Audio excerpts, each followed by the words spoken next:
Hey yo, what's up mga kapatid? Welcome ulit sa ating bagong video reaction, commentary, opinion, criticism at kung ano-ano pa mga kapatid. China at US nagsagutan ukol sa kawalan ng trade talks dahil nga sabi ni Donald Trump mga kapatid ay nagkausap na daw ang China at Amerika tungkol nga rito sa trade war na to o sa tariff war na to.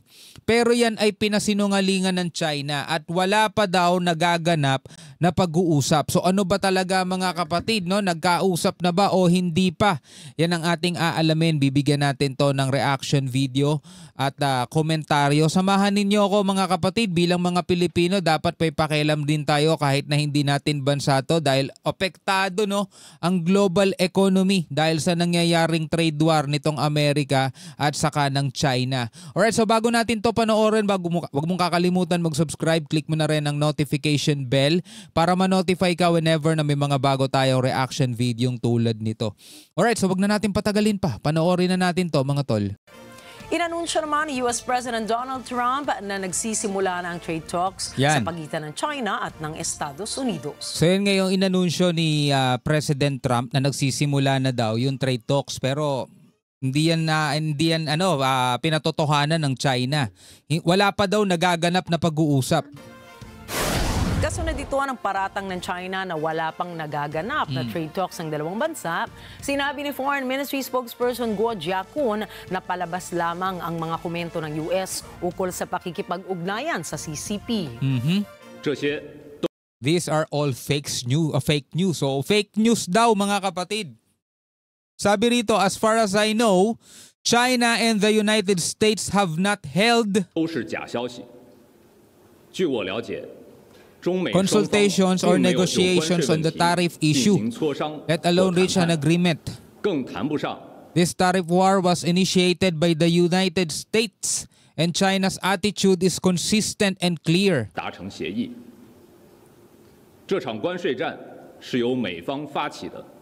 Diba? Tinawag nilang fake news. So yung sinasabi ni Trump na nagkaroon na daw sila ng pag-uusap sa pagitan ng mga official daw ng China. Kung natatandaan ninyo mga tol, nabigyan na rin natin yan ng reaction itong nakaraan. Nagkaroon na daw sila ng pag-uusap, nakausap na daw ng Amerika yung mga official ng China. Do tinatanong siya kung nakausap niya na ba direkta si Xi Jinping, hindi niya sinagot yun. Sabi niya hindi daw hindi daw appropriate para sagutin yung tanong na yon. Sasabihin na lang daw niya sa mga susunod na pagkakataon. Pero eto, nililinaw ng China na fake news daw yon, hindi daw totoo yon. Wala pang nangyayaring consultations o pag-uusap. Yan sabi rito, consultations or negotiations on the tariff issue, let alone reach an agreement. This tariff war was initiated by the United States and China's attitude is consistent and clear. No? If you want to fight, sabing ganon, kung gusto ninyong away, kung gusto ninyo ng laban, lalaban kami. We will fight to the end. If you want to talk, the door is open. Aba, parang bumaliktad na ngayon ang sitwasyon. Nung nakaraan, sinasabi ni Donald Trump, mga kapatid, o sinasabi ng White House, na hindi kami makikipag-negotiation sa inyo. Diba? Bukas ang pintuan ng Amerika. Kung gusto ninyo makipag-usap sa amin, kayo makipag-negotiation sa amin, pero hindi kami makikipag-deal sa inyo. Yun ang sabi ng US.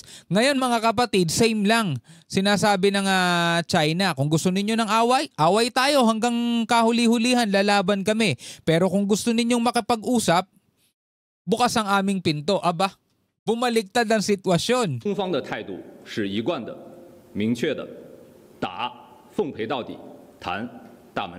Dialogue and negotiation must be equal, respectful and mutual beneficial. Mahirap naman kasi yung mga ganito pag sa China ka makikipag-usap Wala ka maaasahang equal saka respectful Saka yung mutually beneficial, wala ka rin maaasahang ganun Dito lang sa atin, tuwing naikipag-usap tayo sa kanila, walang respect, walang equal, walang mutually beneficial Sila lang lahat puro pabor lang lahat sa kanila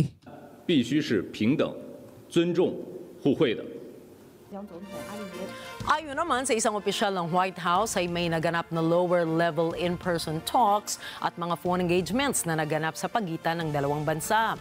Inihayag Pero ginigiit pa rin ng Amerika na meron daw naganap na mga pag-uusap. din ng Washington ang kanilang interes na sumailalim sa trade talks kasama ang karamihan ng bansang pinatawan nila ng taripa. Will you have meetings with other world leaders when you're in Rome? Yes, I will. Which leaders do you want to meet, sir? Well, I'd like to meet them all. That would be nice. I'd like to take care of all of them, but we have many of them there, and they all want to meet. They want to meet about trade. And we are making some great inroads and great deals. Additionally, we talked about trade, and we get along very well on trade. So lahat gustong makausap ni Donald Trump, kung pwede nga daw lahat di ba? Lahat ng pinatawa ng taripa. Isa na dyan ang Pilipinas, pero ito lang talaga ang nakakabangga nila, yung China. Ang kinaibahan kasi ng mga maliliit na bansa sa China, mga tol, is malaking bansa talaga to, mayaman at napakarami ng mga trade, na mga kalakal lang nagmumula sa China. 'Di ba? Isa to sa hindi isa ito yung pinaka number 1 na kalaban ng Amerika pagdating sa ekonomiya. Biruin mo mga kapatid, napakaraming mga barko na ginagamit sa mga sa mga cargo, 'di ba? Ang China made. Kaya pati 'yon mga kapatid, pinag-initan niya ni Trump, at lahat nga ng mga barko na made in China is pinatawan niya ng port fees for every visit. Napakabigat nung halagang ipinatong niya. Kung di ako nagkakamali, pagkakatanda ko, nasa $3.5 million ang babayaran ng mga barkong dadaong sa mga port ng US. Basta China made ka na barko. Papatawan ka ng port fees. Isa rin yan mga kapatid sa kinakagalit ng China. Kasi napakalaki talaga ng kalakal na nagmumula sa kanila. 'Di ba? Nitong nakaraan nga ibinulgar nila sa TikTok, 'di ba? Na sa kanila nagmumula mga kapatid, o sa kanila ginagawa yung mga luxury brands. 'Di ba? Sila ang manufacturer, sabing ganun. We'll do something, but I think the Prime Minister knows that over the years the United States has I think been the Prime Minister knows that over the years the United States has been very good to a lot of people, and it's time for us to benefit also. So we're going to have a good relationship on trade, and we discussed other things also. Nakaantabay ang buong mundo matapos maggantihan sa pagtaas ng taripa ang Washington at Beijing. Nakasalalay ang estado ng world market sa mga kaganapan sa gitna ng dalawang pinakamalaking ekonomiya sa mundo. Tulad nga ng sinabi natin kanina mga kapatid, kung bakit tayo may pakialam dito. Kasi, 'di ba, kahit na hindi natin bansa to, China at saka Amerika, though wala naman tayong pakialam sa China kung patawan sila ng patawan ng taripa ng Amerika, pero dahil nga sa ginagawang trade war nitong dalawang bansang to, apektado ang world economy. Sabi nga gano'n ng mga ng mga ekonomista, o sabi nga gano'n ng mga eksperto, lahat talaga maapektuhan. Magsisitaasan ng presyo. Nagkakaroon kasi na tinatawag na domino effect yan mga kapatid, no?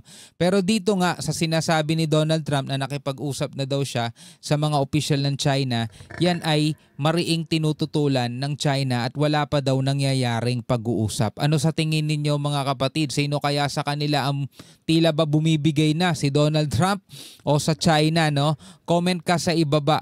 Hanggang sa muli, ako nga pala si Shobaldi. Peace out.